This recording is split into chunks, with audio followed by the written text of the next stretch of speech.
glad to have you. Welcome to the program. Thanks. It's the Joe Pags Show. Great radio stations across the land. Newsmax TV, joepags.com, iHeartRadio. We're all over the place on a Tuesday.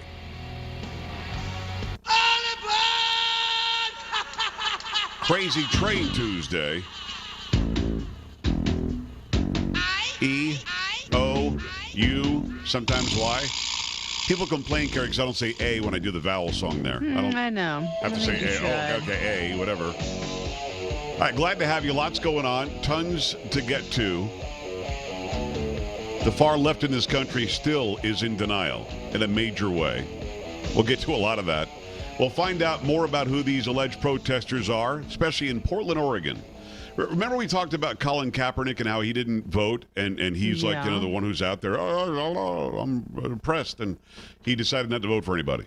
Mm-hmm. Remember that? Yeah. Yeah. Well, now we found out who some of these Portland, Oregon protesters are. We'll give you a graphic and everything in a second. We'll tell you who these people are.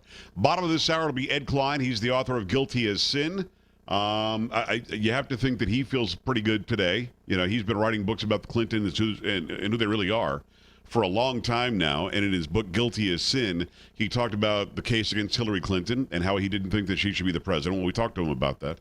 And also now we're hearing that I guess Hillary Clinton was using anything that wasn't tied down or nailed down as a projectile on election night. Have you heard this? I have heard that, yeah. 1 week ago, So mad. Hillary Rodham Clinton, the Democratic nominee for President of the United States, who got smoked in the Electoral College, I guess she was throwing things at people, and she was yelling and screaming at people. And I'm pretty sure, going to have to check my sources on this, pretty sure the F word was used. Ooh. It's going to put it right out there. I've heard maybe an F-bomb or two. Mad. But and then Podesta walked out. We're going to make sure all the votes count. And then he left.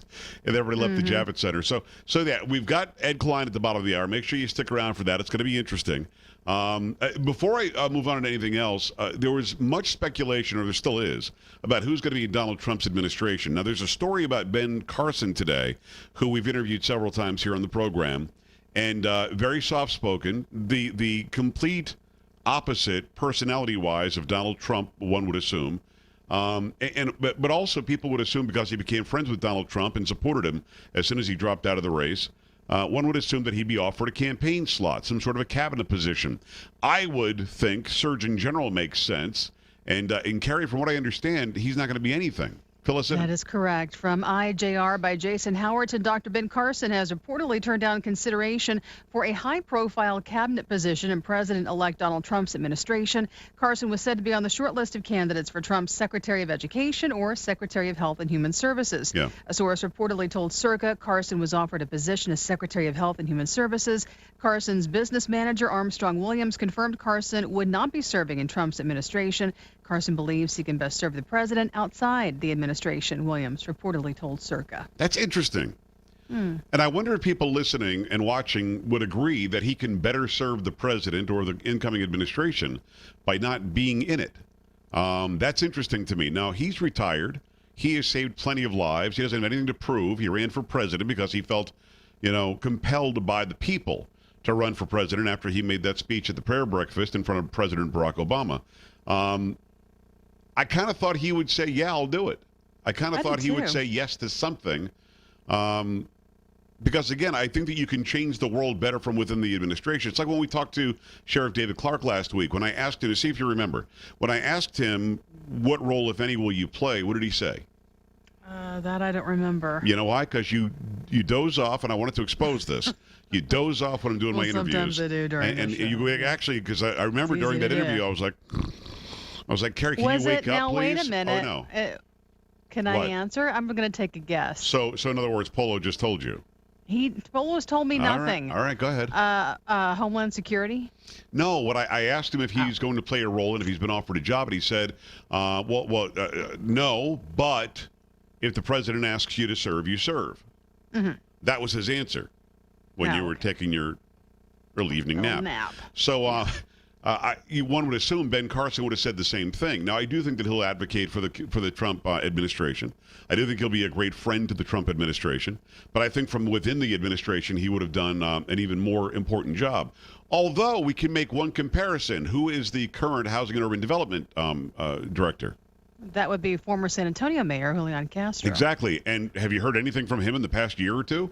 I have not. Nothing. No. So maybe Ben Carson's onto something. Maybe if you serve in the administration, nobody ever hears from you again. Although people were bandying about the name of Julian Castro as a potential running mate with Hillary Clinton. So it's interesting. Maybe he's onto something, although I think it would be hard to turn down a role within the administration. That's it. Somebody actually emailed me today and asked me if I was going to be in the administration. No. Not only no, Why but would hell you be in no. the administration? Well, I mean, we had him on plenty When of they times. We asked see you? eye to eye. I've got a Well, big mouth, but there is true. talk about Oh, there Lord, is talk. Stop it. There is talk about other talk show hosts potentially being involved in the administration.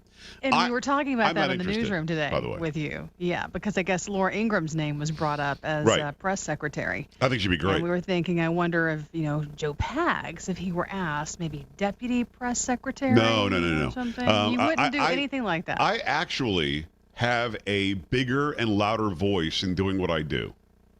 Think about that. If I'm the something in an administration, I'm a mouthpiece for the administration. I'm not speaking for Right, myself right. anymore. On the Joe Pags show, I get to talk for Joe Pags. I get to talk about what I think, what I feel, whether I have gas or not, whether you have gas or not.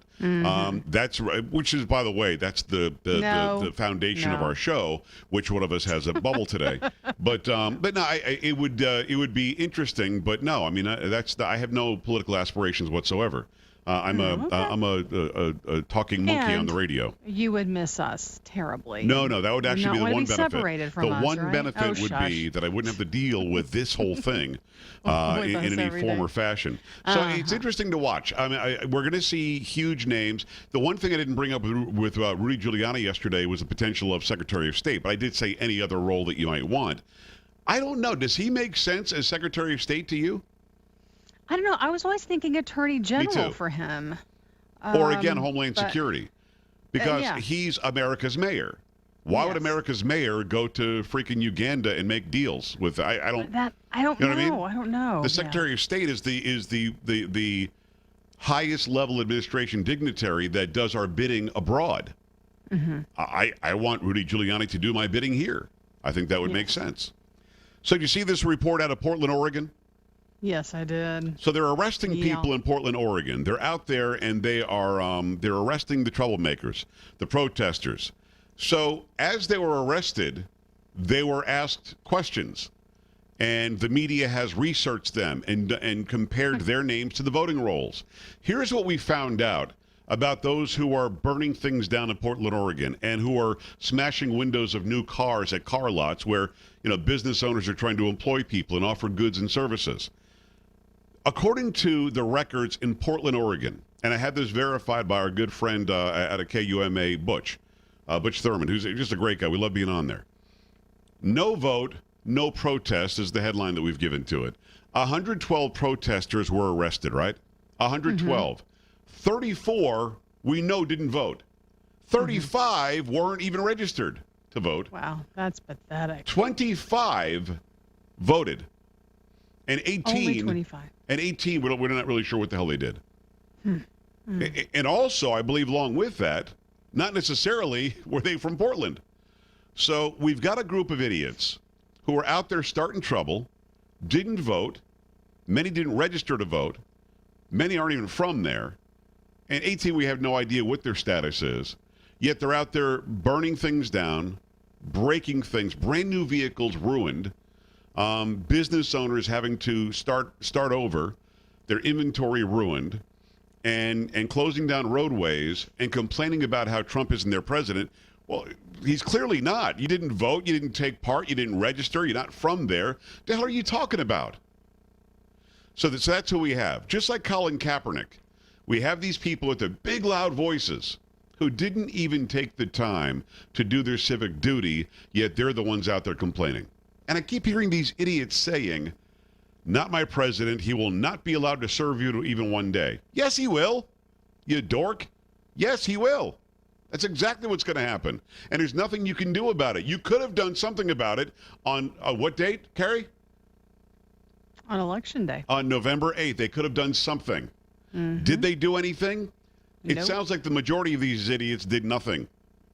So stupid. 1-800-383-9624, joepags.com. We're coming right back. Your thoughts about these people starting trouble, haven't voted, had no plan to vote, many didn't even register, aren't from the places where they're starting the trouble, and then some. And are you still floating around social media seeing these idiots show up and talk about how he's not their president, he's not going to be their president? I love the one video that's going around. It's got that John Oliver guy who I'd never even heard of before. John Oliver, and it's got Bill Maher, and it's got Stephen Colbert. And it's got all these idiots talking about how funny it is that Trump is even running. The John Oliver guy, again, he's got some accent. I don't even know who the hell he is. Something about Good Morning Tomorrow Tonight or some crap. Do you know what the name of the show is? I don't know what the name of it is. Tomorrow in the Morning Tonight, yesterday. It's some crap like that. Something like that. And he's, I guess, a couple of years ago, he's like doing this whole thing with the fingers. I dare you, please run for president. He's begging Trump to run for president because he thought it would be hilarious, and he said he would write a campaign check to the guy. And now they're all like, somebody stole their baba. It's weird, man. It's like somebody took their baba. 1-800-383-9624, joepags.com. Stay right here.